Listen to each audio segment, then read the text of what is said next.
ونؤمن به ونتوكل عليه ونعوذ بالله من شرور أنفسنا ومن سيئات أعمالنا من يهده الله فلا مضل له ومن يضلله فلا هادي له ونشهد أن لا إله إلا الله وحده لا شريك له ونشهد أن محمدا عبده ورسوله أما بعد فقد قال الله تعالى في كلامه المجيد وفرقانه الحميد أعوذ بالله من الشيطان الرجيم بسم الله الرحمن الرحيم ما كان لكم أن تؤذوا رسول الله ولا أن تنكحوا أزواجه من بعده أبدا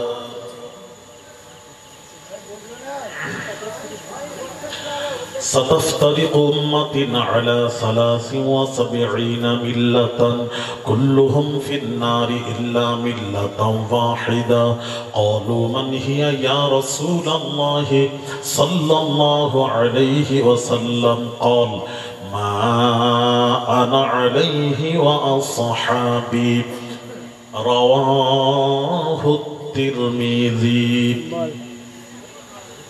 فقال قال الله تعالى قل بفضل الله وبرحمته فبذلك فليفرحوا هو خير مما يجمعون ما كان محمد أبا أحد من رجالكم ولكن رسول الله وخاتم النبيين وكان الله بكل شيء عليما إن الله وملائكته يصلون على النبي يا أيها الذين آمنوا صلوا عليه وسلموا تسليما اللهم صل على مولانا محمد وعلى آل سيدنا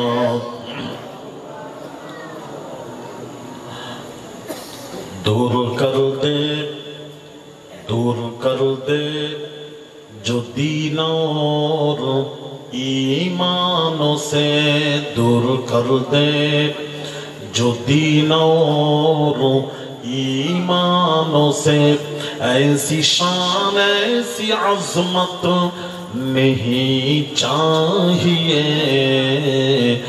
मिल गई है नबी की गुलामी हमें मिल गई है नबी की गुलामी हमें अब ज़माने की दौलत नहीं चाहिए अल्लाहुम्मा सल्लि अला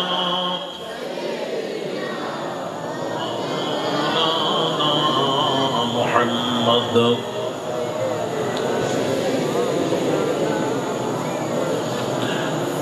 ऐ मेरे चारागर मैं तो बीमार हूँ, ऐसी झूठी मुसर्रत नहीं चाहिए।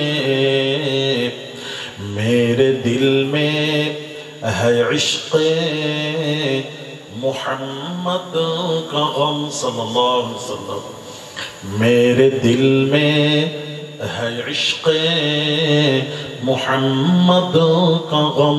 अब ज़माने की राहत नहीं चाहिए। जरे बोलो सुभान अल्लाह। बलगल उला बिकमालिही हसनत जमीउ खिसालिही।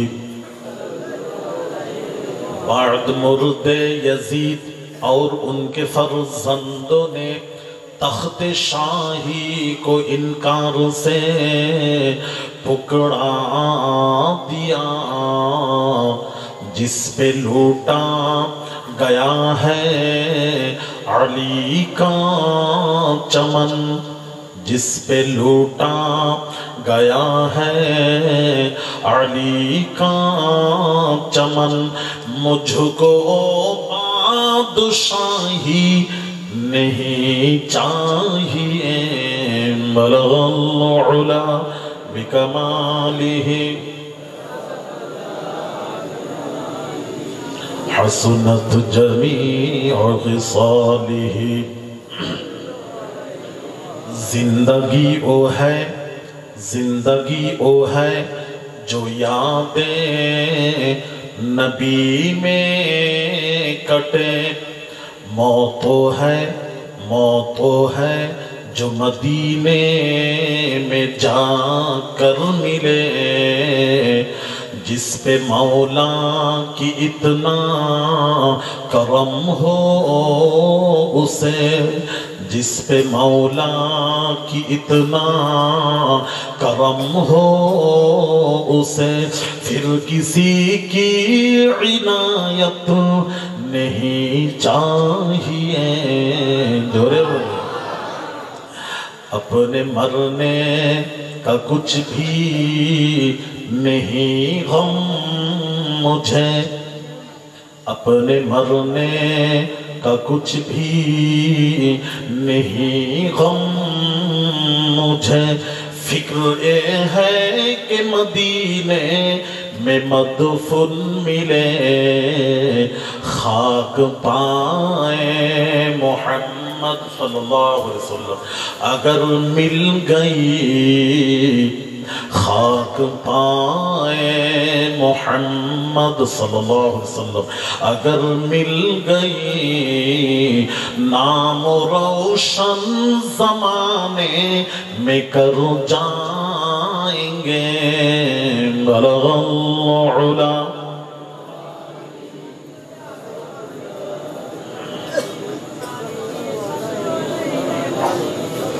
भोला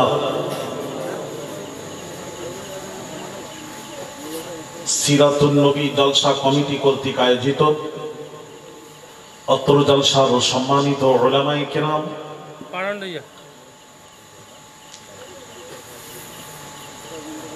কমিটি সাহিবান, উপস্থিত ভোলা মুস্তফাপুর ও আশেপাশে থেকে, মিল্কি ও আশেপাশে থেকে আগত দিনদার, ইমানদার, নেককার, আল্লাহওয়ালা ভাইরা, বাবাজিরা, বয়োজ্যেষ্ঠ মুরব্বীরা, নওজোয়ান যুবকেরা, ছোট ছোট কচি বাচ্চারা, পর্দার অন্তরালে মা ও বোনেরা, আসসালামু আলাইকুম ওয়া রাহমাতুল্লাহ।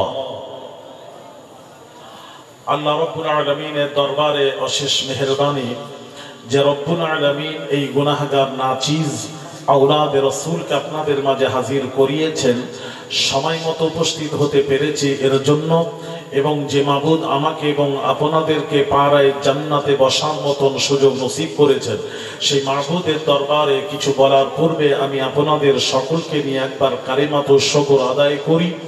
সকলেই উচ্চ আওয়াজে সমস্বরে সকলেই বলি আলহামদুলিল্লাহ। আমি কিছু আলোচনা করব, শুনবেন তো? আমি জাস্ট টাইমে এসেছি 12:30 12:30। আমি কোরআন শরীফ থেকে 2টা আয়াতে কারিমা তেলাওয়াত করেছি এবং হাদিস শরীফ ব্যাখ্যা করব। করার আগে একটা জিনিস আমি নলেজে দিতে চাই, জেহেনে দিতে চাই। কোরআন এমন একটা জিনিস, কালামুল্লাহ শরীফ এমন একটি কিতাব, এমন কিছু নেই যা কোরআনে নেই। ভালো করে বুঝবেন, এমন কিছু নেই যা কোরআনে নেই। অনেক বক্তাকে আমি দেখেছি উঠে গিয়ে বলছে যেন কোরআন শরীফে সব নেই। কথাটা ভুল কথা, কথাটা সঠিক নয়। কোরআনের সব আছে। কোরআন শরীফের বিসমিল্লাহর প্রথম অক্ষর হলো বিসমিল্লাহর বা, শেষ অক্ষর হলো মিনাল জিন্নাতি ওয়ান নাস, সিন, বাসিন যাবার বাস। বাস মানে 6 চাকার বাস নয়, বাস মানে যথেষ্ট। কোরআনে যা আছে মানুষের চলার জন্য যথেষ্ট, তবে সব আছে। তবে একটু বুঝিয়ে দিই, স্পষ্ট অস্পষ্ট সব কিন্তু স্পষ্ট নেই। যেমন একটু বোঝাই, যেমন আল্লাহ পাক কোরআন পাকে ঘোষণা করেন আকিমুস সালাহ। আকিম মানে কায়েম কর, সালাত মানে নামাজ, নামাজ কায়েম করো। 82 জায়গায় আল্লাহ নামাজের কথা বলেছেন। কত জায়গায়? কোরআনে 82 জায়গায় বলেছেন নামাজ কায়েম কর। কিন্তু কিভাবে কায়েম করব কোরআনে নেই। প্র্যাকটিক্যালি কিভাবে, যেভাবে আমরা পড়ছি এইভাবে কিন্তু কোরআনে নেই। তখন বান্দা বলছে, আল্লাহ তুমি 82 জায়গায় নামাজ পড়তে বললে, কায়েম করতে বললে, কিভাবে কায়েম করব ওটাও তো বলার দরকার। তুমি অস্পষ্ট রেখে দিলে কেন, স্পষ্ট করলে না কেন? প্রশ্ন। তখন আল্লাহ পাক বলছেন, বান্দারে আমি যদি কোরআনে সব স্পষ্ট করে দিই, আমি নামাজটা যদি স্পষ্ট কোরআনে সব জিকির যদি করে দিই, তাহলে তোরা আমার নবীর দরবারে আর যাবি না, নবীর দরবার ছেড়ে দিবি। এই জন্য আমি অস্পষ্ট রেখে দিলাম। বাকিটা জানার জন্য আমার হাবিব মুস্তাফার কাছে চলে যাও, বাকি জানার জন্য আমার নবীর কাছে চলে যাও। ওটা নবীর কাছে রেখে দিয়েছি। আর কাছে রেখেছেন? এইবার বান্দা গিয়ে বলছেন, ইয়া রাসূলুল্লাহ, শুনেন, বান্দা বলছে, ইয়া রাসূলুল্লাহ, ইয়া হাবিবাল্লাহ, হুজুর নামাজটা পড়বো কিভাবে? প্রশ্ন। আল্লাহ কোরআনে বলেছেন নামাজ পড়তে, কিভাবে পড়বো তা বলেন। নবী বলছেন, আল্লাহ যদি সব বলে দিতেন তোরা আমার কাছে আসতিস, আমার দরবারে আসতিস না। কি হচ্ছে? আমার দরবারে আসতিস না, ওটা আল্লাহ আমার জন্য রেখে দিয়েছেন, ওটা আমি বলবো।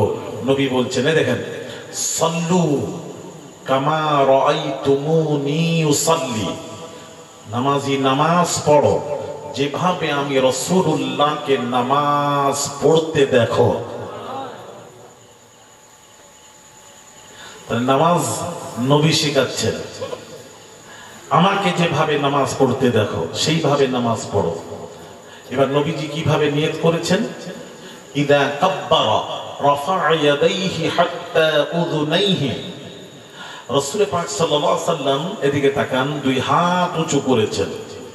2 হাত উঁচু, রাফা মানে উঁচু করা, ইয়াদাইহি 2 হাত উঁচু করেছেন।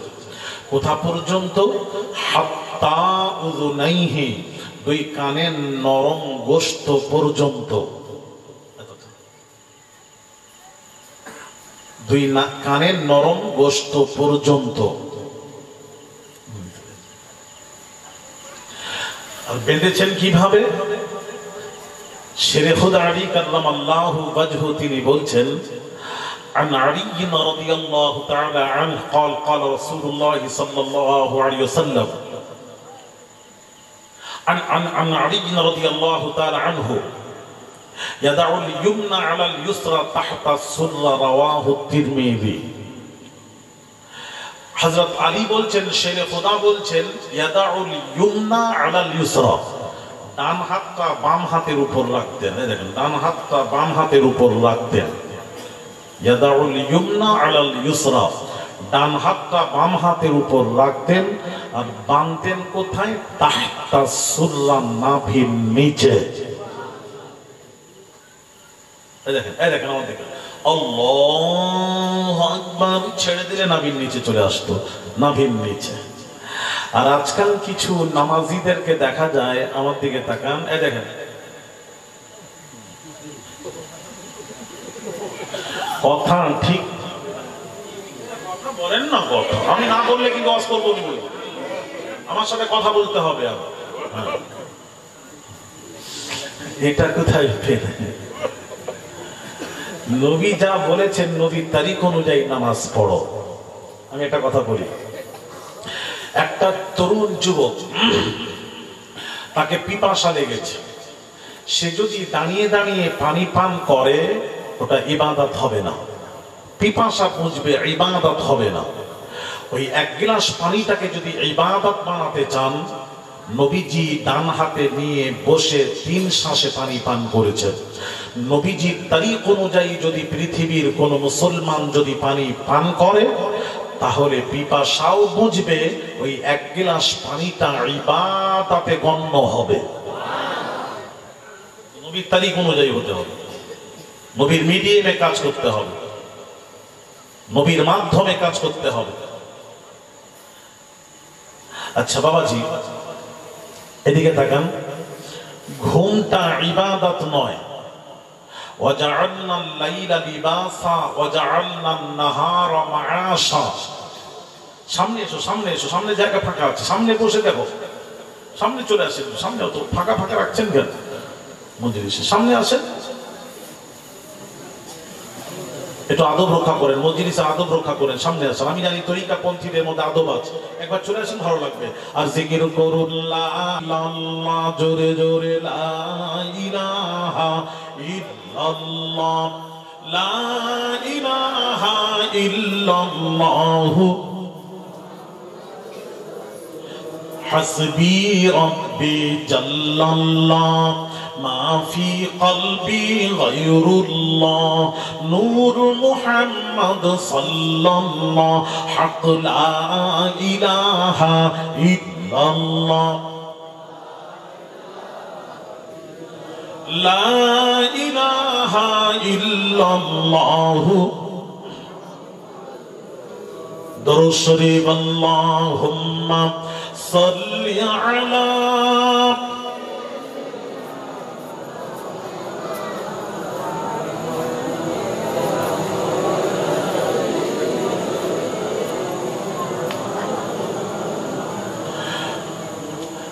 तेरे जन्नत में ऐसी खुशबू नहीं, तेरे जन्नत में ऐसी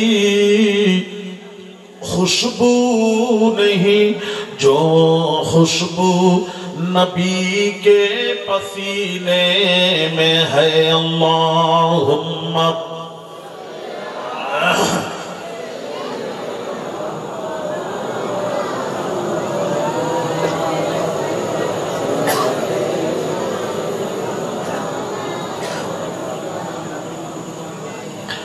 বাবাজি, ঘুমটা ইবাদত নয়, ঘুমটা শরীরের রেস্ট।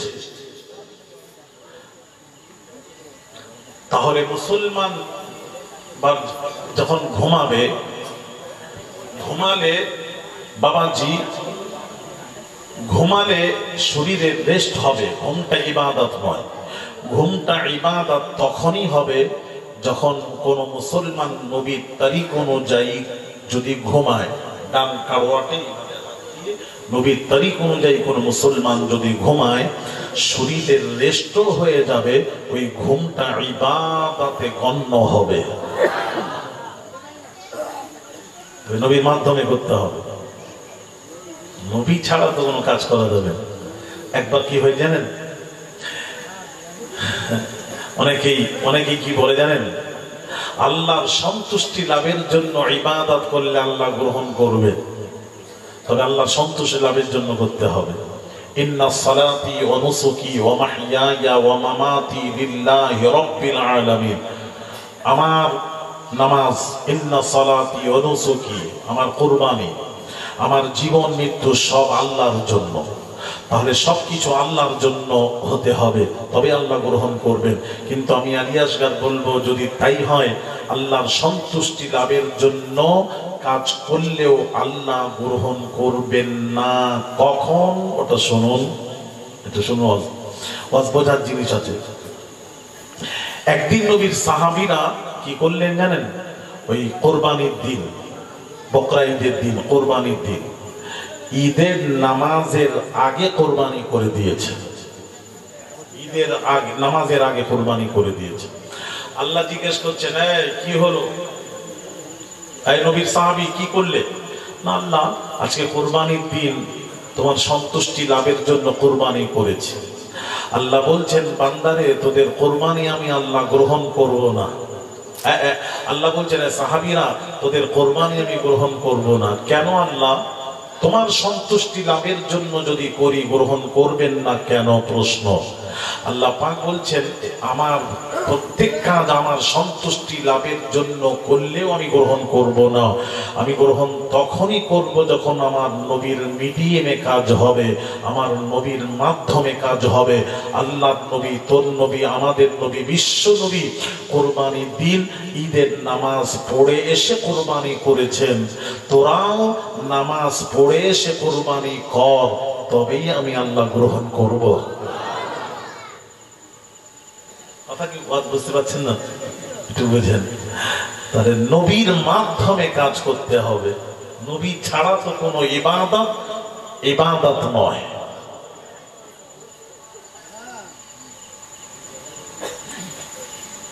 নবী ছাড়া কোনো ইবাদত নয়।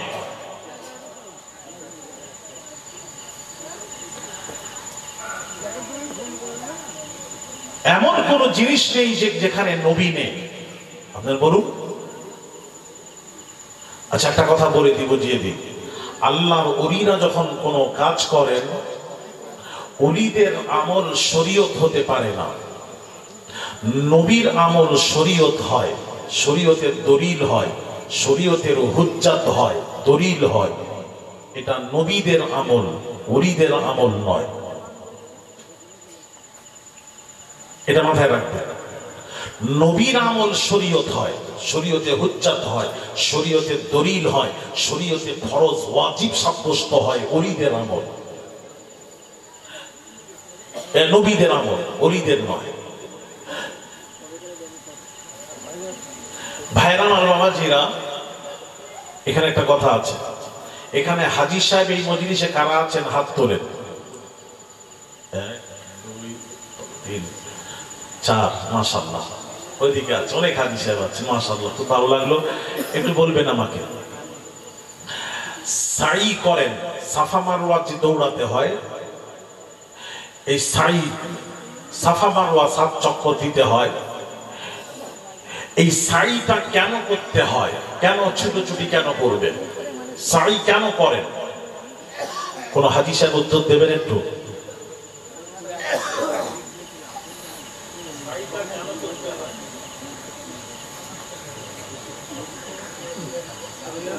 মা হাজরা, রাইট। মা হাজরা 7 চক্কর দিয়েছিলেন। কেন দিয়েছিলেন? একটা কারণ আছে।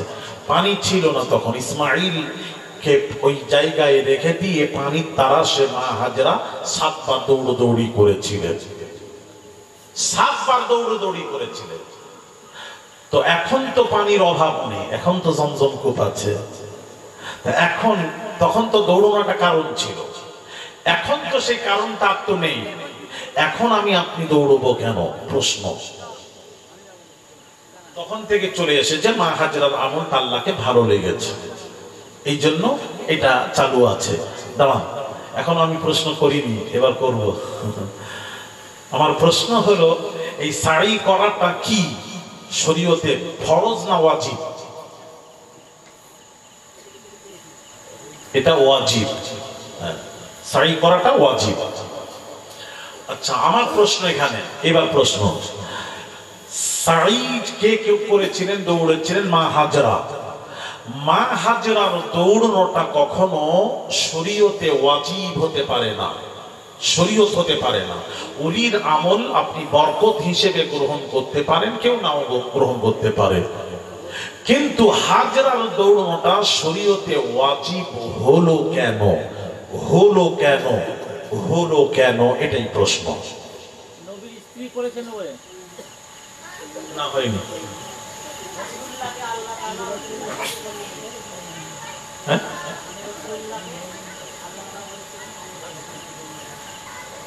না না, আল্লাহর হুকুম তো ঠিক আছে, আমি ওটা বলছি না। আমি বললাম প্রথমে কি বলেছিলাম, মাথায় নেই বোধহয় আপনাদের। তুমি চুপ করো, কথা বুঝতে পেরেছেন? ও আমারই ওয়াজ শুনে আমার কথা বলছে, চুপ কর, তুই একটু কথা বলতে দে, এখানে এসছি একটু কথা বলতে দে সবাইকে। আমার বক্তব্য হলো আল্লাহ ওয়াজিব করেছেন, ঠিক আছে। আমি বললাম ওটা বোঝাতে চাচ্ছি না, আমি যেটা বোঝাতে চাচ্ছি, জেহেনে দিতে চাচ্ছি, ওলিদের আমল, ওলিরা যে কাজ করেন সেটা শরীয়ত হয় না, শরীয়তে দলিল হবে না, দলিল হিসাবে আপনি গ্রহণ করতে পারবেন না, ফরজ ওয়াজিব হিসেবে নিতে পারবেন না, বরকত হিসেবে নিতে পারেন, এটাই বোঝাতে যাচ্ছি। তাহলে মা হাজরার দৌড়নোটা ওয়াজিব হলো কি করে, শরীয়ত হয়ে গেল কি করে, এটাই প্রশ্ন। তাহলে উত্তরটা আপনারা জেনে রাখবেন, 1 বছর সময় দিয়ে যাচ্ছি, জেনে রাখবেন, আবার এসে জেনে নেব না, আমি বলবো। আচ্ছা, যদি সবাই বলেন আমি বলবো, তখন আমি বলি। আচ্ছা আচ্ছা, বলে দিচ্ছি, হ্যাঁ বলছি। এটা একটু জান রাখবেন, হজে যাওয়ার আগে ট্রেনিং নেবেন। আর আমাদের কাছে ট্রেনিং নিলে সে ট্রেনিং ওই সব জায়গায় হয়নি, ওই সব ট্রেনিং আমাদের কাছে পাবে।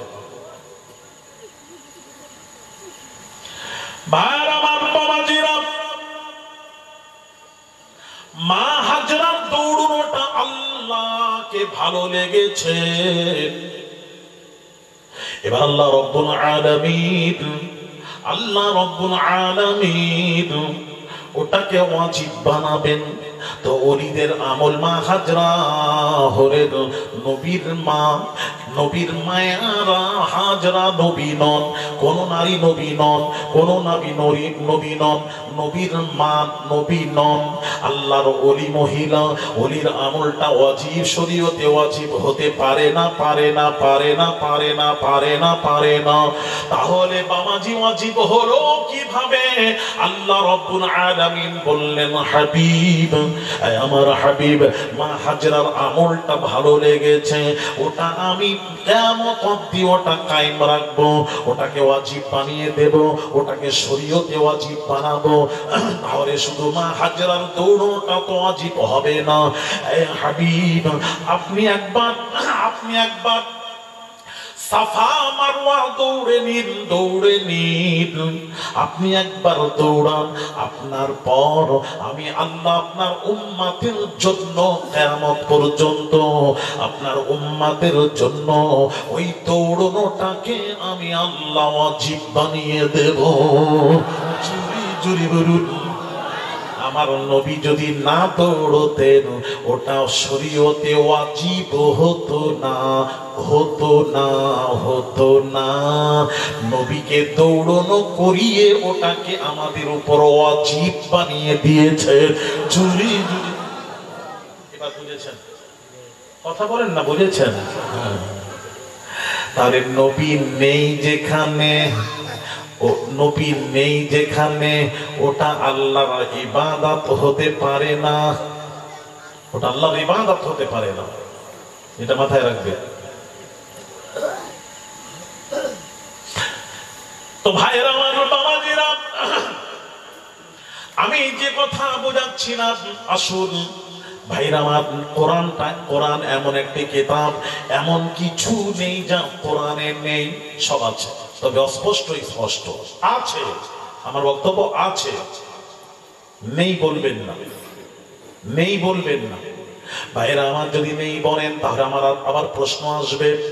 ভাইরা মুআজ বিন জাবাল রাদিয়াল্লাহু তাআলা আনহুকে নবীজি ইয়ামানের গভর্নর করে যখন পাঠানো কালীন, তখন নবীজি কি বললেন? এই হাদিসটি আবু দাউদ শরীফের হাদিস, তিরমিজির হাদিস, দারিমির হাদিস। আল্লাহর নবী বলেন, এই মুআজ বিন জাবাল, ইয়ামানে যাচ্ছ, ওখানে যদি কোনো সমস্যা দেখা দেয়, সমস্যার সমাধান কিভাবে করবে, কিভাবে করবে, কিভাবে করবে? হযরত মুআজ বিন জাবাল রাদিয়াল্লাহু তাআলা আনহু তিনি বললেন, ফাকালা বিকিতাবিল্লাহি ইয়া রাসূলুল্লাহ ইয়া হাবিবাল্লাহ হুজুর, আমি কোরআন শরীফ পড়ে পড়ে পড়ে পড়ে ওই সমস্যার সমাধান দেব। জুরি জুরি বলুন, কোরআন থেকে দেব, কোরআন থেকে দেব। আমার নবী কি প্রশ্ন করলেন? ক্বালা ফাইল্লাম তাজিদ, ক্বালা ফাইল্লাম তাজিদ, ওটা যদি তুমি কোরআন শরীফে না পাও, তুমি যদি না পাও, তুমি যদি না পাও। নবী এটা বলেননি কোরআনে না পাও কি করবে, এটা বলেননি। তুমি যদি না পাও, তাহলে তারে বোঝা গেল কোরআনে আছে। তুমি যদি না পাও, ব্যাখ্যা কোরআনে সব আছে, তুমি যদি না পাও। এখন আপনারা বলেন, হুজুর কোরআনে থাকবে আর আমরা পাবো না, এটা কেমন কি বুঝলাম না? বোঝাচ্ছি ভাইরা আমার, বাবা জিরা, এটা বোঝাচ্ছি ভাইরা আমার, বাবা জিরা। ইমাম মুহাম্মদ বলে হানাফি ইমাম ছিলেন, উনি কিতাব মুতালা করতে করতে পিপাসা লাগলো। এক শরবতওয়ালার কাছে গিয়ে বলছেন, এই শরবতওয়ালা, এক গ্লাস শরবত দাও, তার বিনিময়ে আমি একটা মাসআলা বলে দেব, মাসআলা বলে দেব। শরবতওয়ালা বলল, মাসআলার বিনিময়ে শরবত বেচি না, টাকা ছাড়া শরবত বেচি না। ইমাম মুহাম্মদ বঞ্চিত হয়ে চলে গেলেন। এই ঘটনার কিছুদিন পূর্বের ঘটনা। ওই শরবতওয়ালার মেয়ের বিয়ে দেবে, বিয়ে দেবে।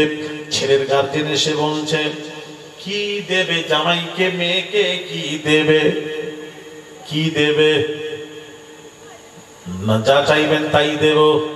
শরবত বিক্রি করো, যা চাইবো। কেমন করে দেবে? না দেব। কেমন করে দেবে? একটু রাগিয়ে দেয়।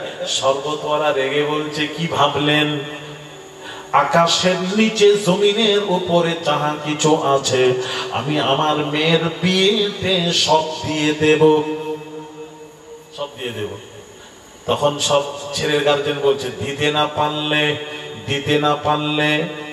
তখন শরবতওয়ালা বলল, দিতে যদি না পারি তাহলে আমার বিবির উপর 3 তালাক। জোরে বলুন, আরো জোরে। বিবিকে তালাক দেবে? সুবহানাল্লাহ। কি অবস্থা চিন্তা করে, ওনার অবস্থা চিন্তা করে। জোরে বলতে বলছি, তাই বলেছি। আমি কি সুবহানাল্লাহ বলতে বলেছি? কেমন করে আমার উপর চাপাচ্ছে দেখছেন? এইগুলো ঠিক, চাপানো চাপিনি করছো কেন? আপনারা ভুল স্বীকার করেন না কেন? মানুষ টপ করে ভুল স্বীকার করতে চায় না কেন? আমার খুব কষ্ট। আপনি বলুন না ভুল হয়ে গেছে, মিস্টেক হয়ে গেছে। তাই ভুল বলতে হবে না, বলে মিস্টেক হয়ে গেছে, স্পিডে ব্রেক হয়ে গেছে, যা হোক এটা বলতে হবে। খালি আমাকে চাপাচ্ছে।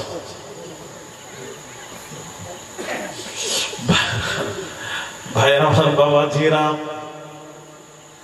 আমি যদি দিতে না পারি আমার বিবির উপর 3 তালাক। আপনাদের দেশে তালাক তালাক নেই তো? কথা বলে তালাক তো আছে। তালাক দেবেন না, দেখেন বিয়ে করেছেন তালাক দেওয়ার জন্য। আস্তাগফিরুল্লাহ। তালাক দেবেন না, তালাক দিলে আর শান্তি থাকে। তালাক দেবেন। তালাক কখন দিতে হয় ওগুলো দিতে হয়, কখন দিতে হয় ওগুলো আমাদের কাছে এসে আলেম ওলামাদের কাছে এসে জেনে নেবে। কখন দিতে হয়, কিভাবে দিতে হয়, ক তালাক একসাথে দিতে হয়, সবগুলো ব্যাপারটা জানবেন। এগুলো জানার দরকার আছে। আর একটু আমাদের কি হয়, একটু রেগে গেলাম, কি এক স্বামী এবার এসছে, কাজ করে এসছে, ঘরের ভিতরে এসে বলছে, বিবিকে বলছে, তাড়াতাড়ি খাবার নিয়ে আয়, ভাত নিয়ে আয়। এবার ভাত আনতে গিয়ে ছেলেটা পায়খানা করে দিয়েছে, পেশাব করে দিয়েছে, কাঁদছে। এইবার তার বিবি এবার ছেলেটাকে ভোলাতে গিয়ে ডিম, বলছে কি খাবো, ডিম তুলে নিয়ে আয়। ডিম, ডিম বোঝেন তো?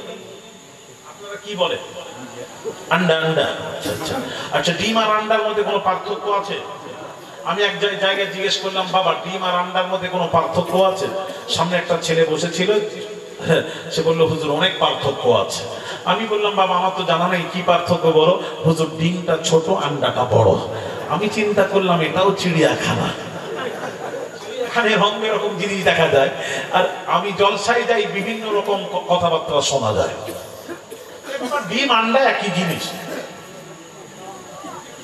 ছোট বড় হতে পারে। আপনি বলুন ইন্দোনেশিয়া, আপনারা যারা হজে গেছেন হাজি সাহেবকে জিজ্ঞেস করুন, ইন্দোনেশিয়ার একদম ছোট ছোট জিজ্ঞেস করে। তবে মানুষ তো ইন্দোনেশিয়া ছোট হোক আর যেই হোক, মানুষ ইনসান। এই কি দিয়ে খাবো? ডিম তুলে নিয়ে আয়। ডিম তুলতে গিয়ে ওই ছেলে কাঁদছে, ছেলেকে ভোলাতে গিয়ে ডিম তুলে আনতে দেরি হয়েছে। স্বামী রেগে গিয়ে কি বলবে, আর কোনো কাজ খুঁজে পাইনি, বলছে রেগে গিয়ে বলছে আমি যদি ডিম খাই তোর উপর 3 তালাক। মানে হলো? আপনারা বলেন এর কোনো মানে হলো? আমি যদি ডিম খাই তোর উপর 3 তালাক, মানে দেরি হয়েছে। দেরি হলো কেন? ব্যাস, এবার আত্মীয় বাড়ি যেখানে যায় তালাক বললেই তালাক। এবার আত্মীয় বাড়িতে যাচ্ছে, ডিম দিচ্ছে, খেলেই তালাক। ডিম ডিম কোথাও খাচ্ছে না, জানে খেলেই বিবি তালাক। এমন সময় তার এক বন্ধুর সাথে সাক্ষাৎ, বন্ধুকে দেখা হয়েছে। বন্ধু দীর্ঘদিন পর তোর সাথে সাক্ষাৎ, দে তোর পকেটে কি খাবার আছে, দে, খিদে লেগেছে, দে তো। বন্ধু বলছে তুই খাবি তো? বলে হ্যাঁ খাবো। দে না। যদি না খাস? আবার যদি না খাস? বলছি তো খাবো। যদি না খাস? তখন বন্ধু বলছে তোর পকেটের খাবার যদি না খাই তাহলে আমার বিবির উপর 3 তালাক। তাহলে ক তালাক হলো? আগে 3, কথা বলো না, 6 তালাক হলো। তখন বন্ধু চিন্তা করছে বাপরে এত বড় কসম খেয়েছে আমার বন্ধু, তাহলে পকেটের খাবারটা বন্ধুকে না দিলে বন্ধুর বই থাকবে না। আস্তে করে পকেটের খাবারটা যেই বের করেছে, খাবারটাও ডিম। এখন কি হবে? খেলেও তালাক, না খেলেও তালাক। আরো সমস্যা বেড়ে গেল। আগে যা ছিল সমস্যা বাড়লো না কমলো?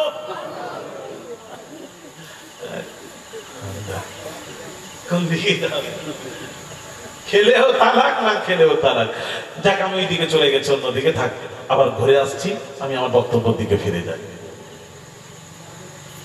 এটার সমস্যা পরে আবার বলবো কখনো, মশলা বলবো। ভাই আমার বাবা কিনা যাক, আমি যেটা কথা বোঝাতে চাচ্ছিলাম, ভাই আমার বাবাজিরা সর্বতলা বলছেন আমি যদি আকাশের নিচে জমিনের উপরে যা কিছু আছে, আমি যদি আমার মেয়ের বিয়েতে যদি দিতে না পারি, আমার বিবির উপর 3 তালাক বলে দিয়েছে। এইবার ছেলের গার্জেন বলছেন সামলাও। এবার চিন্তা করছে বলে ফেলেছি, বিয়ের কথাবার্তা হয়ে গেছে, হায় আল্লাহ এখন আমাকে দিতে হবে, আর দিতে না পারলে বিবি তো তালাক হয়ে যাবে, আর দেওয়া তো আমার পক্ষে সম্ভব নয়। কি হবে? এই মাসলা হাল করার জন্য মুফতি সাহেবের কাছে গেছেন। ভালো করে শুনবেন, মুফতি সাহেব ফতোয়া দিন। মুফতি সাহেব বলছেন কি ফতোয়া? বলে একটা সমস্যায় পড়েছি। কি সমস্যা বলো? না, আমি বলেছি আমার মেয়ের বিয়েতে আকাশের নিচে জমিনের উপরে যাহা কিছু আছে সব কিছু আমার মেয়ের বিয়েতে দিয়ে দেব, দিতে না পারলে বিবির উপর 3 তালাক। আমার পক্ষে দেওয়া সম্ভব নয়। আমি না দিয়ে বিবিকে বাঁচাতে চাই। মুফতি সাহেব বলছেন কোন রাস্তা নেই, তোমাকে দিতেই হবে। দিতে না পারলে শর্ত পাওয়া গেলে বিবি তালাক, আর কোন রাস্তা নেই। আরেকজনের কাছে যাই। আমরা একটা ডাক্তার দেখালে মন মানে না, হ্যাঁ ভাইরা, মন আমেন কলকাতায় দেখালে মন মানে না, চল একটু ভেলোরে যাই। কথা ঠিক না? চেঞ্জ করি, দেখি একটু ভেলোরে যাই, ওখানে দেখাই। তো দেখি আরেক মুফতির কাছে যাই। মুফতি সাহেব ফতোয়া বলছেন দিতেই হবে, দিতে না পারলে শর্ত পাওয়া গেলে তালাক। আরেকজনের কাছে গেলেন, মুফতি সাহেব সমস্যায় পড়েছি, কি করব? দিতেই হবে, দিতে না পারলে বিবি তালাক। মুফতি সাহেব দিতেই হবে, দিতে না পারলে বিবি তালাক। মুফতি সাহেব দিতেই হবে, দিতে না পারলে বিবি তালাক।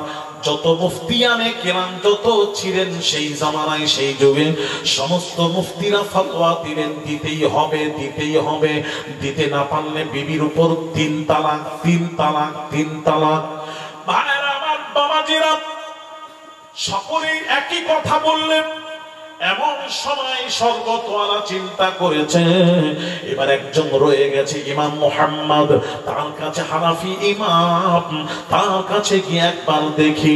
ইমাম মুহাম্মাদের কাছে গেলেন, গিয়ে বললেন, হুজুর আমি একটা সমস্যায় পড়েছি, সমাধান দিন। বাবা কি সমস্যায় পড়েছো হুজুর? আমি বলেছিলাম আমার মেয়ের বিয়েতে আকাশের নিচে জমিনের উপরে যাহা কিছু আছে সব দিয়ে দেব, দিতে না পারলে বিবির উপর 3 তালাক। আমার পক্ষে দেওয়া সম্ভব নয়, সম্ভব নয়, সম্ভব নয়। বিবিকে কিভাবে বাঁচাবো বলুন? ইমাম মুহাম্মদ বললেন, বাবা বহু হাজার হাজার মুফতিয়ানে কেরাম আছেন, তাদের কাছে যাও। হুজুর সকলের কাছে গেছিলাম, সকলেই কি বললেন? সকলেই বললেন দিতেই হবে, দিতে না পারলে বিবির উপর 3 তালাক। আমার পক্ষে দেওয়া সম্ভব নয়, না দিয়ে বিবিকে বাঁচাতে চাই, তাই আপনার কাছে এসেছি। হুজুর এই লাশ দেখা দেখে নি। ইমাম মুহাম্মদ হানাফি ইমাম বললেন, বাবা সর্বতওয়ালা, ওই দিনের কথা কি স্মরণ আছে যেদিন তোমাকে বলেছিলাম এক গ্লাস শরবত দাও, তার বিনিময়ে আমি তোমাকে একটা মাসআলা বলে দেব। সেই দিন তো এই মাসআলাটা বলার জন্য এসেছিলাম, সেই দিন দিলে আমি এই মাসলাটা বলে দিতাম। তুমি সেই দিন বলেছিলে টাকা ছাড়া শরবত বেচি না, আমি বঞ্চিত হয়ে চলে গেছিলাম। আজকে আমি ফতোয়া দেব, তবে টাকা ছাড়া ফতোয়া দেব না। পয়সা ফেঁকো, তামাশা देखो। अब तमाशा देखने के लिए पैसे की जरूरत है। পয়সা ফেঁকো। তখন সর্বতওয়ালা চিন্তা করলো, যাক একটা রাস্তা তো পাওয়া গেছে, টাকা লাগে লাগুক, বিবিকে বাঁচাতে হবে। হবে কি হবে না? কথা বলেন না, বিবিকে বাঁচাবেন না, আরেকটা নিয়ে আসবেন। কি কথা বলে নি জানো? তার মানে এটা চলে যাক, আরেকটা নিয়ে আসবে, খুব মজা। সেদিন এক জায়গায় শুনলাম সে 70টি বিয়ে করেছে এ পর্যন্ত। জোরে বলুন। যেখানে যায় বিয়ে করে ছেড়ে চলে যায়, কি খবর? ব্যবসায়ী 70। আমি কোরআন বলছে 4টার বেশি করা যাবে না, ও বেটা 70টা করে। মানে ব্যবসা যেখানে যা করে বিয়ে করে চলে যায় এইভাবে।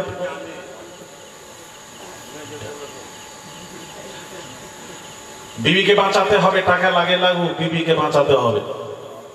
টাকা দিয়েছে, দিয়ে বলছে এবার ফতোয়া দেন।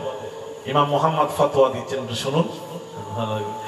ইমাম মুহাম্মদ ফতোয়া দিচ্ছেন, এই সর্বতওয়ালা, তুমি তোমার মেয়ের বিয়েতে একটা কোরআন শরীফ, এক জিল কোরআন শরীফ দিয়ে দাও, এক জিল কোরআন শরীফ দিয়ে দাও। তখন সর্বতওয়ালা বলছে, এই ইমাম সাহেব আপনি আমার কথাই বোঝেন না। কেমন নিকটবর্তী সর্বতওয়ালা ইমামকে বলছে আপনি আমার কথাই বোঝেন না। আমি কি বলেছি শোনেন। আমি বলেছি আকাশের নিচে জমিনের উপরে যাহা কিছু আছে সব মেয়ের বিয়েতে দিয়ে দেব, এই কথা বলেছি। আর আপনি বলছেন একটা কোরআন দিয়ে দাও। একটা কেন, 50টা কোরআন দিতে পারবে। কোরআন দিলে কি হবে আপনি বোঝান, ফতোয়া দিন, দলিল দিন। ভাইরা আমার, বাবাজিরা, ইমাম মুহাম্মদ সুন্দর করে কোরআনের দলিল দিচ্ছেন। কোরআন থেকে দলিল না দিলে তো ঘর সংসার করলে তো সবাই বলবে, এই অবৈধ সংসার করছিস, ফতোয়া কই? বিবির সাথে তুই সংসার করছিস, ফতোয়া কই? চাইবে তো, আমাকে দিতে হবে তো, ফতোয়া দিন। ইমাম মুহাম্মদ কোরআন শরীফের ছোট্ট একটি আয়াতে কারিমা তেলাওয়াত করলেন। কোরআন শরীফের আয়াতটা শুনুন। ওয়ালা রাতবি ওয়ালা ইয়াবিসিন ইল্লা ফি কিতাবিম মুবিন। আমার আল্লাহ পাক বলছেন রাব্বিয়া বিস মানে শুকনো এবং ভিজা এমন কিছু নেই যা কোরআন শরীফে নেই। কিতাবুম মুবিন দিয়ে কোরআন বোঝানো হয়েছে, যেখানে কিতাবুম মুবিন এসেছে কোরআন বোঝানো হয়েছে। আল্লাহ পাক বলছেন আকাশের নিচে জমিনের উপরে যাহা কিছু আছে সব কিছু শুকনো এবং ভিজা দিয়ে সৃষ্টি করেছি। আল্লাহ পাক বলছেন আকাশের নিচে জমিনের উপরে যাহা কিছু আছে তার চেয়েও বেশি 30 পারা কোরআন শরীফের ভেতরে রয়েছে। তুমি কোরআন দিয়ে দাও, ওই যে শর্ত তুমি যে বলেছিলে আকাশের নিচে জমিনের উপরে যাহা কিছু আছে দিয়ে দেব, দিতে না পারলে বিবি তালাক। তাহলে তুমি একটা কোরআন দিয়ে দিলে আকাশের নিচে জমিনের উপরে যাহা কিছু আছে তার চেয়েও বেশি দেওয়া হয়ে গেল, শর্ত বাতিল, তোমার বিবি তালাক থেকে বেঁচে গেল। জুরি জুরি বলুন, বুঝতে পারছেন না আমার কথা? তাহলে আমি এটা কেন বললাম, এটা বোঝাতে চাচ্ছি আমি। তাহলে কোরআন, এই যে কোরআনের আয়াতটা পড়ে উনি যে দলিল দিলেন, এই আয়াতটা কি ওইসব মুফতিরা কি সেই জামানার মুফতিরা কি জানতেন না? তাহলে বোঝা গেল কোরআন হাদিস সবাই পড়ে, কোরআন ও হাদিস সবাই পড়ে, কিন্তু কোরআন হাদিস থেকে সব সমস্যার সমাধান সবাই খুঁজে পায় না। কথাটি একটু জোরে বলুন। কোরআন হাদিস সবাই পড়ে, কিন্তু বাবাজি কোরআন হাদিস থেকে হায়াতুন নবী নাকি এর মৌলবীরা খুঁজে পায় না। কোরআন হাদিস সবাই পড়ে, কোরআন হাদিস থেকে বাবাজি কোরআন হাদিস থেকে দুইটি ঈদ ছাড়া আর ঈদ নাকি খুঁজে পায় না। কোরআন হাদিস সবাই পড়ে, কোরআন হাদিস থেকে মিলাদ নাকি মৌলবীরা খুঁজে পায় না। কোরআন হাদিস সবাই পড়ে, কোরআন হাদিস থেকে হাত তুলে দোয়া নাকি মৌলবীরা খুঁজে পায় না। কোরআন হাদিস সবাই পড়ে, কোরআন হাদিস থেকে বাবাজি কবর জিয়ারত নাকি খুঁজে পায় না। সব কোরআন হাদিসে আছে, এ মৌলবীরা পায় না। আমি 5 দিন আগে বাবা 5 দিন মানে 28 ফাল্গুন আমার মেদিনীপুরেই 28 ফাল্গুন মেদিনীপুরে জলসা ছিল। আমি বললাম নবী জীবিত, নবী প্রমাণ করাচ্ছি। একজন বলছেন মজলিস থেকে, আপনি নবীকে জীবিত বলছেন? নবী তো মরে গেছে, যতদিন বেঁচে ছিলেন জীবিত, এখন মরে গেছে। তুমি কোথা থেকে জানলে মরে গেছে? বলে সব আলেমরা বলে নবী মরে গেছেন। আমি বললাম বেটা নবী মরে গেছেন, তুমি অন্য কোম্পানি। যেই বলেছে রেগে গিয়ে বলছে আপনি বাহাসে বসুন, আপনি বাহাসে আপনাকে বসতে হবে, ছাড়বো না, ও আমাকে বলছে। তখন আমার মেজাজ গেল গরম হয়। 28 ফাল্গুনের কথা বলছি, আমাকে আবার নামও ধরে বললো, বলে ওই জয়নাল আবদিনের সাথে আপনাকে বসতে হবে বর্ধমানের। আমি বললাম জয়নাল আবদিন কেন, তোর কোন মৌলবী আছে ডেকে নিয়ে আয়। আমি আলী আসগার তোমার চ্যালেঞ্জ গ্রহণ করলাম, আমি আলী আসগার হায়াতুন নবী কোরআন হাদিস থেকে প্রমাণ করাবো, আর তোমার মৌলবী কোরআন হাদিস থেকে মৃত নবী প্রমাণ করাবে। বসো, কবে ডেট বলে এসছি। আমি বললাম কমিটি ওদেরকে ধরে ডেটটা করে আমাকে জানাবে, আমি হাজির হব। এখনো পর্যন্ত তো কোনো খবর নেই, খবর এলে জানাবো ইনশাআল্লাহ।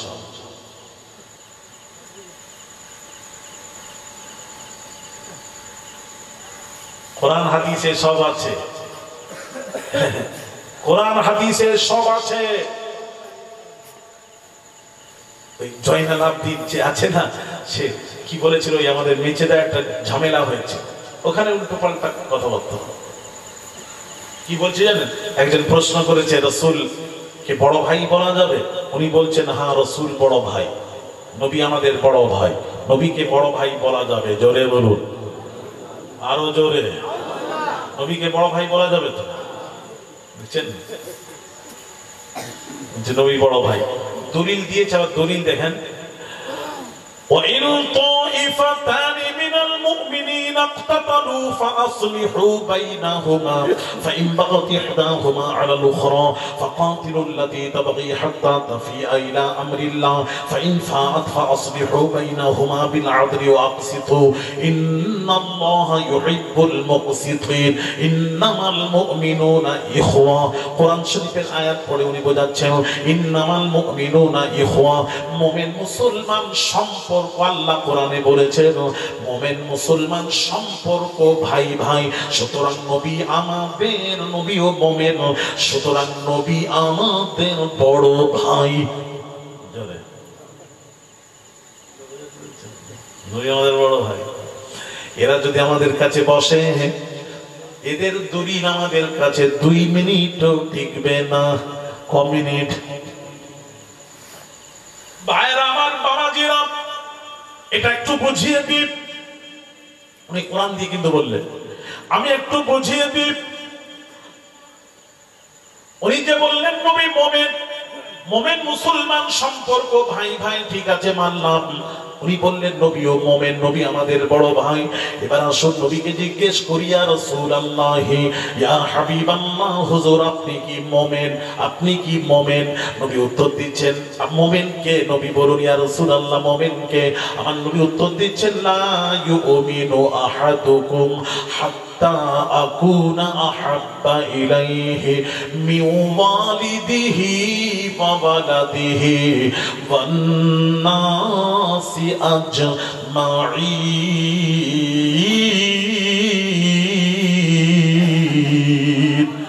রাওয়াহুল বুখারী মুসলিম ও মুসলিম মুত্তাফাক আলাইহি হাদিস আল্লাহর নবী বলেন লা ইউমিনু মুমিন হতে পারবে না ওই ব্যক্তি যে নাকি আমি রাসূলুল্লাহ চেয়ে নিজের বিবিকে আমার চেয়েও যে নিজের বিবিকে ভালোবাসলো সন্তানদেরকে ভালোবাসলো ধন দৌলতকে ভালোবাসলো সে কখনো নিজের জীবনকে বেশি ভালোবাসলো সে কখনো মুমিন হতে পারবে না এই কথা যেই বলেছেন বাবাজি নবী বলেছেন মুমিন ওই ব্যক্তি যে নাকি বিবি ছেলে টাকা পয়সা আত্মীয় স্বজনের চেয়েও এমনকি নিজের জীবনের চেয়েও আমি রাসূলুল্লাহকে ভালোবাসলো ওই ব্যক্তি হলো কামেল মুমিন তখন হযরত মিশকাতের সারা মাযাহিরে হাত খুলুন হযরত ওমর ফারুক রাদিয়াল্লাহু তাআলা আনহু তশরীফ ওখানে প্রেজেন্ট ছিলেন ওমর বললেন ইয়া রাসূলুল্লাহ ইয়া হাবিবাল্লাহ হুজুর আমি ওমর বিবি ছেলে টাকা পয়সা আত্মীয় স্বজনের চেয়েও আপনাকে বেশি ভালোবাসতে পেরেছি কিন্তু ইয়া রাসূলুল্লাহ ইয়া হাবিবাল্লাহ হুজুর নিজের জীবনে যে আপনাকে বেশি ভালোবাসতে পারিনি ওমর বললেন তখন নবীজি তিনবার কসম খেয়ে বললেন আল্লাহর কসম ওমর এখনো কামেল মুমিন হতে পারলে না হযরত ওমর চোখের পানি ছেড়ে কাঁদছেন নবীজি বলেছেন আমি মুমিন নয় নবীজির দিকে তাকিয়ে আছেন দীর্ঘ সময় তাকিয়ে বাবাজি তাকিয়ে থাকার পর ওমরের ঈমানের ব্যাটারি চার্জ হয়ে গেল তখন ওমর বলেছিলেন ইয়া রাসূলুল্লাহ ইয়া হাবিবাল্লাহ হুজুর আমি ওমর এখন নিজের জানের চেয়ে আপনাকে বেশি ভালোবাসতে পেরেছি আমার নবী বললেন ওমর এবার তুমি কামেল মুমিন হতে পেরেছো জোরে জোরে বলুন তাহলে নবীর হাদিস অনুযায়ী মুমিন কে মুমিন ওই ব্যক্তি যে সবচেয়ে বেশি রাসূলকে ভালোবাসে সে মুমিন নবী মুমিন নয় নবীকে ভালো যে বাসলো সে মুমিন আর নবী স্বয়ং ঈমান জোরে জোরে বলুন নবী কি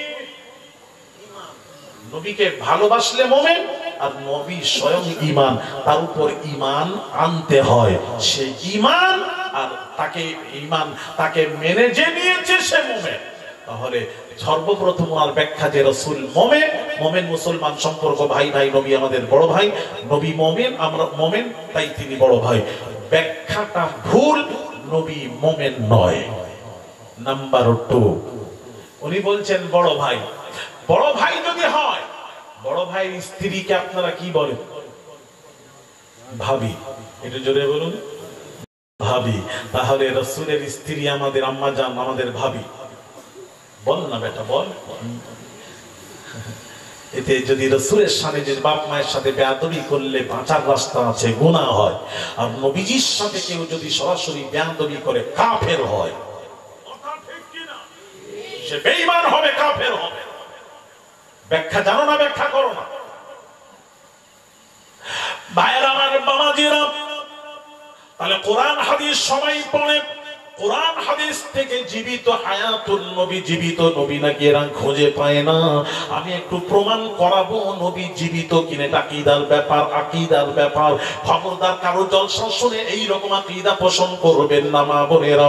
আপনার যদি এই কথা বলেন নবী মরে গেছেন, মরে গেছেন, মরে গেছেন, এই আকীদা পোষণ করে যদি করেন, এই আকীদা রাখেন, নিয়ে নামাজ রোজা করেন, আপনি বাবাজি আপনার ঈমান থাকবে না, আপনার ঈমান থাকবে না, কাফের হয়ে মরবেন, বেঈমান হয়ে মরবেন। এটা আকীদার ব্যাপার। আমার নবী মৃত নবী নয়, আমার নবী হলেন জীবিত। আর একটু জোরে, নবী মৃত না জীবিত?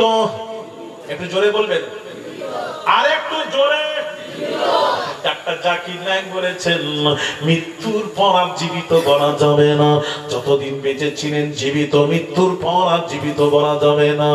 এবার আসুন কোরআন কি বলছে একটু শোনাবো। কোরআনের দলিল আমার আল্লাহ পাক কোরআন পাকে ঘোষণা করেন, মা কানা লাকুম আন তুযু রাসূলুল্লাহ।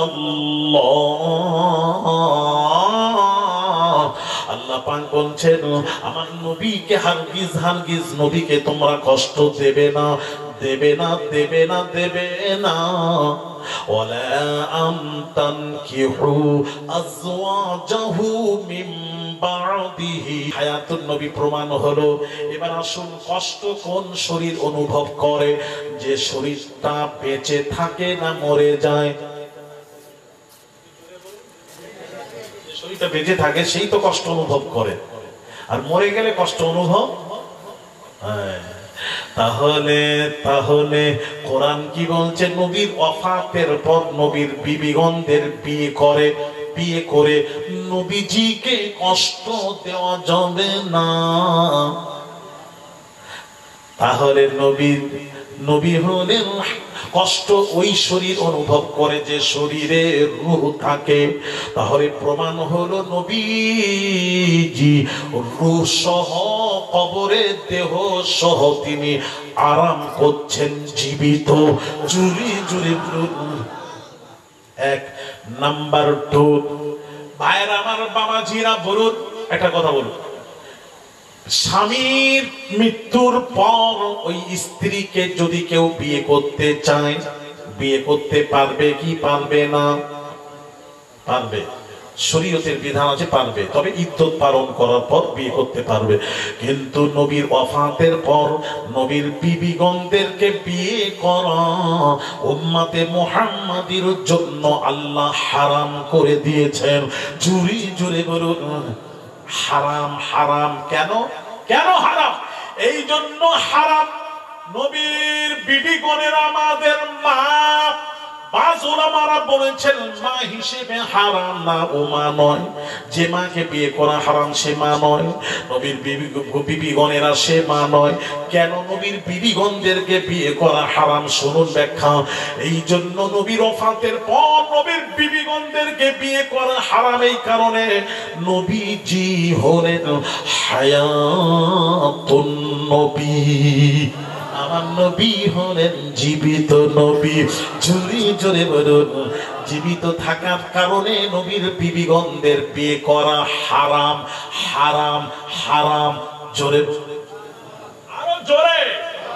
আচ্ছা বাবা বলুন 3 নম্বর, নাম্বার 3, পিতা মারা গেলেন, কোরআন বলছে তার সম্পত্তি ছেলে থাকলে ছেলে পাবে, মেয়ে থাকলে মেয়ে পাবে, স্ত্রী থাকলে স্ত্রী পাবে। আল্লাহ নবী যদি মরে গেছেন তাহলে নবীজির হুজরা মোবারকের সামানপত্র যাবতীয় জিনিস ফাতিমা বেঁচে ছিলেন, আয়েশা বেঁচে ছিলেন, ফাতিমাকে দেওয়া হলো না, আয়েশাকেও দেওয়া হলো না। কেন? কোরআনের খেলাফ কাজ হলো কেন? কোরআন নিজের জায়গায় সঠিক আছে। কোরআন কি বলছে?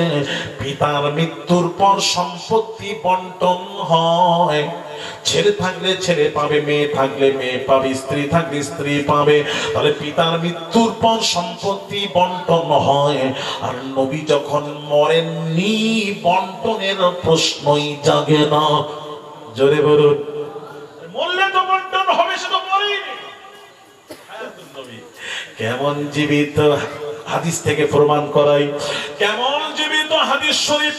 হাইয়ুন ফি কবরিহি ইউসাল্লি বিআযানিন ওয়া ইকামাতিন কামা আখবারা বিযালিকা ফি হাক্কি মূসা আলাইহিস সালাতু ওয়াস সালাম ওয়া গায়রিহি মিনাল আমবিয়া লাইলাতাল মি'রাজ।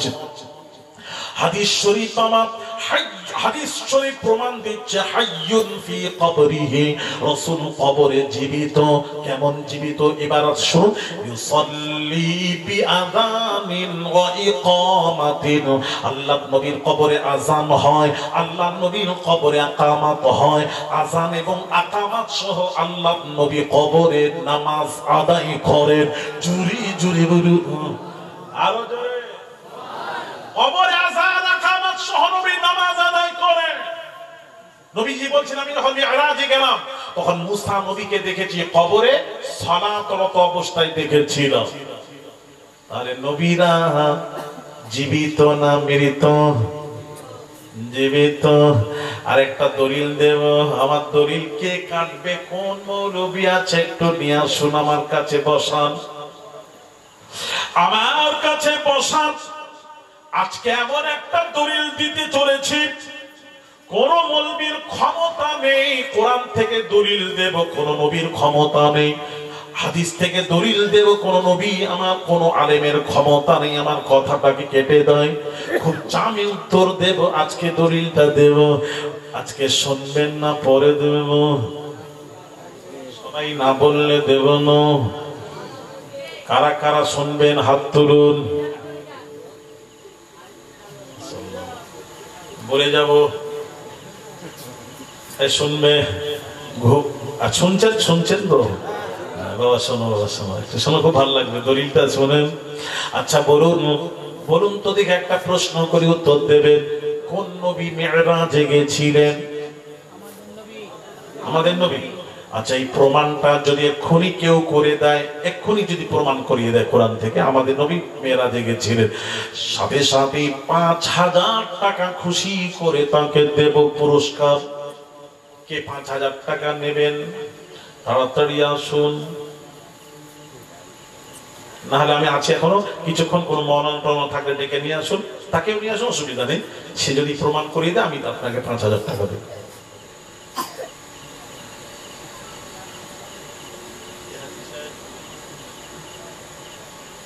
শোনেন আপনারা, আমার মাথায় ঢোকে না।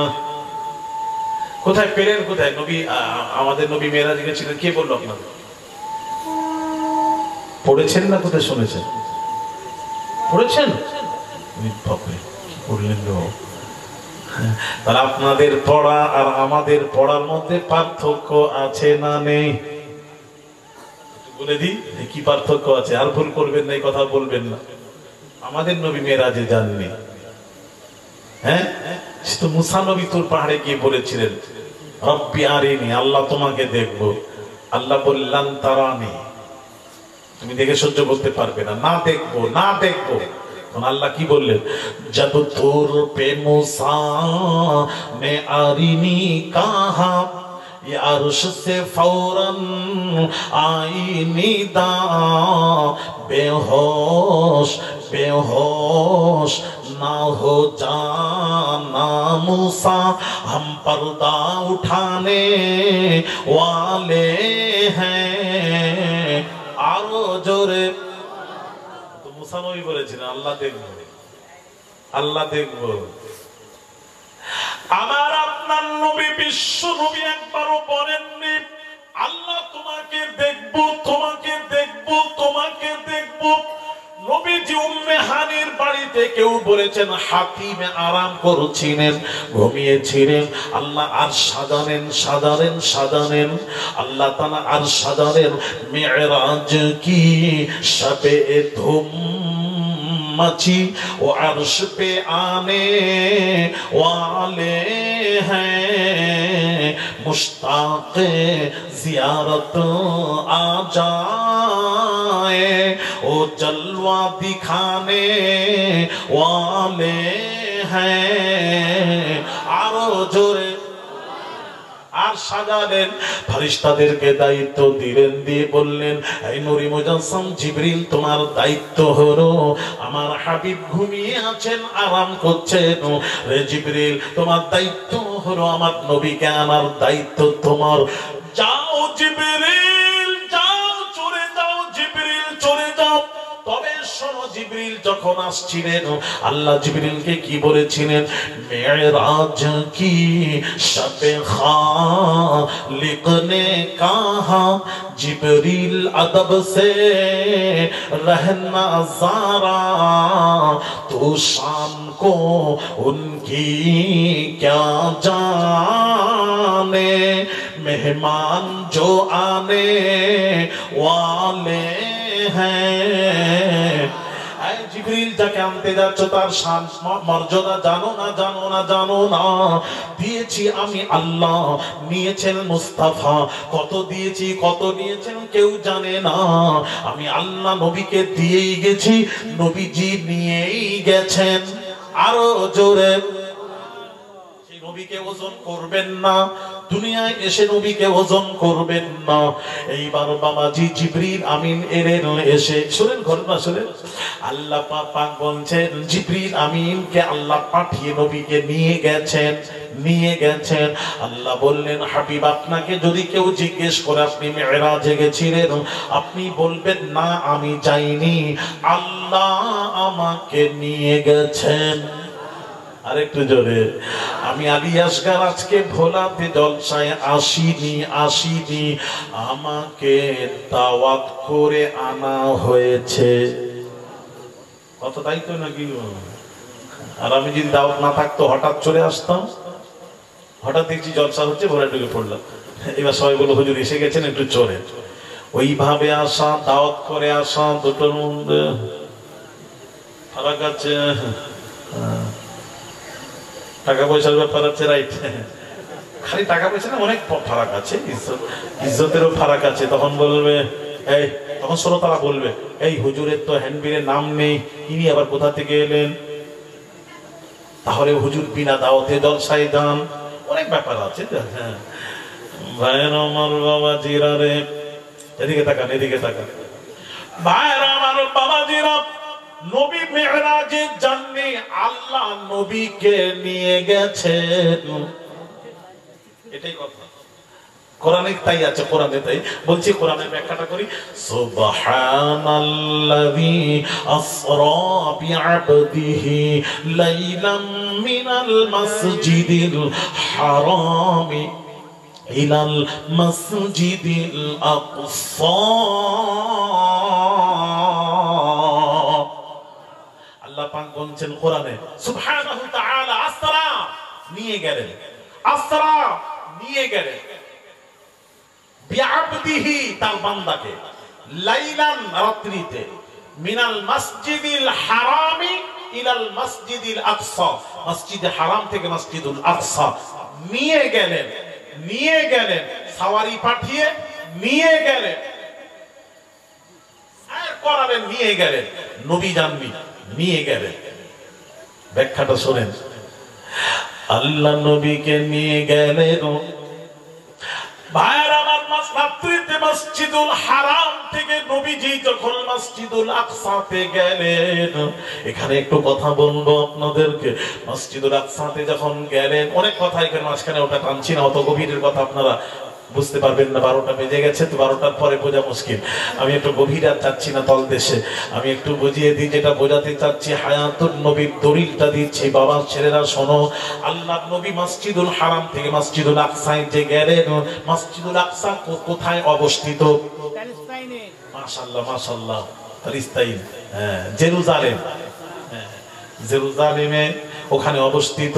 ওই মসজিদে নবীজি গেলেন, গিয়ে ওখানে সমস্ত নবীদের মাঝে আমাদের নবী, সেখানে আদম নবী, নূহ নবী, ইব্রাহিম নবী, দাউদ নবী, সুলেমান নবী, ইউসুফ নবী, ইয়াকুব নবী, হযরত ঈসা নবী, মুসা নবী, শুআয়ব নবী, সালেহ নবী, নূহ নবী, হুদ নবী, সব নবীরা ওখানে। ওই নবীদের মাঝে, ওই নবীদের মাঝে মাঝে আদম নবী মনে মনে করছেন আজ ইমামতি। ওখানে নামাজ হয়েছিল, মসজিদুল আকসাতে নামাজ হয়েছিল, নামাজ হয়েছিল তো এক কথা বলেন না, নামাজ হয়েছিল, নামাজ হয়েছিল। ইমামতি কে করেছিল? আদম নবী মনে মনে করছেন আমি আদি পিতা, আমি আদি পিতা, সকলের পিতা, আমি ইমামতি করব। আল্লাহ বলছেন না আদম রে, আমার নবী মুহাম্মদুর রাসূলুল্লাহকে সৃষ্টি না করলে আদম রে আমি তোমাকেও সৃষ্টি করতাম না।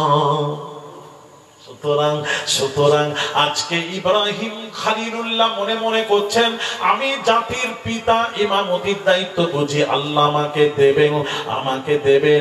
আল্লাহ বলছেন না, আমি যাকে ইমামুল মুরসালিন করে পাঠালাম, যিনি তামাম পৃথিবীর সকলের ইমাম, উনি তো নবীদেরও ইমাম, রাসূলদেরও ইমাম, ফেরেশতাদেরও ইমাম, যিনাকে আমি তামাম ইমামুল মুরসালিন করে পাঠালাম, নবী রাসূলগণদেরও ইমাম, ফেরেশতাদেরও ইমাম। এই জন্য নবীজির জানাজার নামাজ কেউ পড়ায়নি, সে তো সকলের ইমাম, সকলের ইমাম। তার আবার কে ইমাম হবে? বুঝতে পারছেন না, বুঝতে পারছেন না? সে তো সকলের ইমাম, তার আবার কে ইমাম হবে? তার যদি ইমাম হয় সে বলবে আমি নামাজ পড়িয়েছি, নবী আমার ইক্তেদা করেছেন। ইক্তেদা, আল্লাহ বলেন ওই শব্দটা আমি সহ্য করব না, তার জন্য আমি আমার নবীকে সকলের ইমাম বানিয়ে দিলাম। আজকে কোনো কথা চলবে না, আজকে আমার হাবিব, আমার রাসূল ইমামতি করবে। জোরে বলুন। ওই মসজিদ, একটু ভালো করেছো, মসজিদ আকসাতে ইমামতি করেছিলেন আমাদের নবী, আমাদের নবী, আমাদের নবী।